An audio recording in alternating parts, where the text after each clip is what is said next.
Une proposition d'accord mise sur pause une nouvelle fois. Les efforts de l'administration américaine se sont heurtés ces derniers jours à un nouvel obstacle. Des responsables américains ont affirmé que leur proposition à prendre ou à laisser, qu'ils espéraient présenter aux deux parties, avait finalement été reportée. Une information révélée par le Washington Post. En cause, une nouvelle exigence du Hamas concernant les prisonniers qu'Israël devrait libérer. En effet, les deux parties avaient convenu qu'Israël libérerait des terroristes palestiniens condamnés à perpétuité en échange de la libération des soldats israéliens. Mais le Hamas aurait déclaré cette semaine qu'il faudrait aussi libérer ces prisonniers en échange d'otages civils, et ce dès la première phase. Les États-Unis, le Qatar et l'Égypte ont pensé à plusieurs reprises qu'un accord était sur le point d'être conclu. Mais Israël et le Hamas ont ajouté au fil du temps de nouvelles exigences.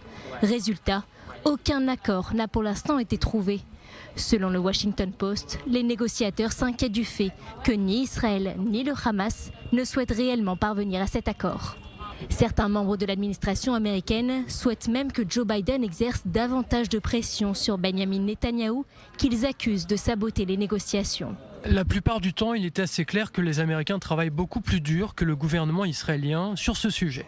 Aux États-Unis, la frustration est grande. Le Hamas s'entête à refuser tout nouveau compromis. Du côté d'Israël, le Premier ministre Benjamin Netanyahou insiste sur une présence israélienne dans l'axe Philadelphie. Les chances du président américain de parvenir à un accord avant la fin de son mandat semblent plus faibles que jamais.